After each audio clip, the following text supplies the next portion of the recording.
तो students periodic table के अंदर जो आपको 4 ब्लॉक्स बताए गए थे एस, पी, डी और एफ, अब उनके एग्जांपल्स आप देखेंगे तो सपोज एस ब्लॉक का मैंने पहला ग्रुप उठाया है, ग्रुप नंबर 1, तो जैसे hydrogen, lithium, sodium, potassium, rubidium, caesium, francium, they all are the member of group 1 और ग्रुप 1 एस ब्लॉक का ही एक ब्लॉक है, ग्रुप है।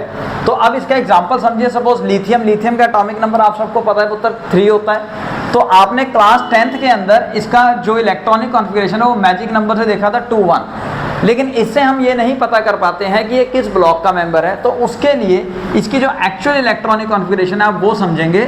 So it is 1s2 2s1। तो ये देखिए लास्ट इलेक्ट्रॉन जिस सब शेल में आया वो एलिमेंट उस ब्लॉक का मेंबर है, यही मैंने आपको पहले भी बताया था। और एग्जांपल के लिए आप देखिए 11 सोडियम, तो इसकी इलेक्ट्रॉनिक कॉन्फ़िगरेशन होगी 1s2 2s2 2p6 3s1। तो अगेन जो लास्ट इलेक्ट्रॉन है वो आप देखिए एस सब शेल में आया है, थर्ड पीरियड के एस सब शेल में आया या थर्ड एनर्जी शेल के एस सब शेल में आया। तो यही मैं दोबारा बोल रहा हूँ, लास्ट इलेक्ट्रॉन जिस सब शेल में आता है आपका एलिमेंट उस ब्लॉक का मेंबर होता है। अब मैं एग्जांपल लेता हूँ पी ब्लॉक का।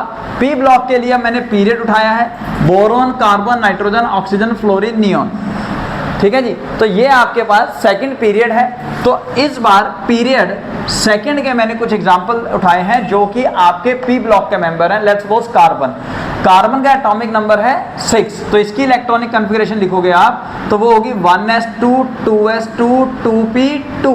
तो देखिए हालांकि p जो है वो 6 इलेक्ट्रॉन अकोमोडेट कर सकता है, पर यहाँ पर बचे ही p को अकोमोडेट करने के लिए 2 इलेक्ट्रॉन है। तो जो लास्ट इलेक्ट्रॉन वो p सब शेल में आया, that's why carbon belong to the p block. So अब अगर मैं फ्लोरीन की बात करूं ऐसे ही, तो फ्लोरीन का एटॉमिक नंबर है 9, सो 1s2 2s2 2p5। तो आप देखिए अगेन जो 5th इलेक्ट्रॉन है पुत्र वो आपका p सब शेल में आएगा। अब जो सब शेल है इसके पास ब्लॉक होते हैं, सपोज s के पास 1 ब्लॉक है, p के पास 3 ब्लॉक है, मैंने आपको पहले भी बताया था। तो उसको हम इस तरीके से लिख सकते हैं, तो ये 1s है, ये 2s है, ये 2p है। तो 1s के पास 2 इलेक्ट्रॉन, 2s के पास 2 इलेक्ट्रॉन, 2p के पास यहाँ पे 2 इलेक्ट्रॉन थे और इस केस में 5 इलेक्ट्रॉन्स थे।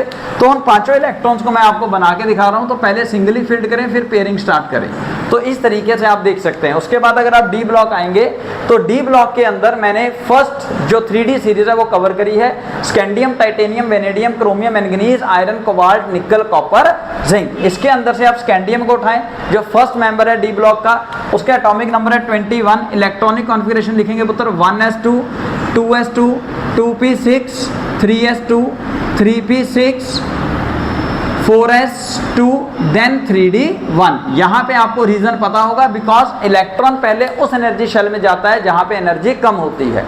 तो बोहर भरी रूल के हिसाब से 4s की एनर्जी 3d के मुकाबले कम है। तो अल्टीमेटली लास्ट इलेक्ट्रॉन जो है वो डी सब शेल में आया है और डी सब शेल में आने की वजह से ये जो स्कैंडियम है वो डी ब्लॉक का मेंबर है। ऐसे आप एफ ब्लॉक लीजिए, से सीरियम, प्रोमेंशियम, ठीक है। तो इसके अंदर हम सीरियम ले तो इसका एटॉमिक नंबर 58 है। अब इसको शॉर्ट में लिखने के लिए मैंने पहले ही लिखा हुआ है जीनॉन। ये भी आपको पता है शॉर्टकट मेथड होता है to write the electronic configuration, कि आप नोबल गैस नियरेस्ट, जो पहले नियरेस्ट नोबल गैस है उसका इलेक्ट्रॉनिक कॉन्फ़िगरेशन लिखे और उसके बाद का आप एस लिखे।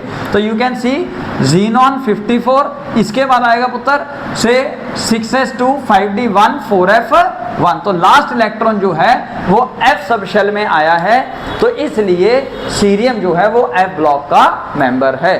Thank you.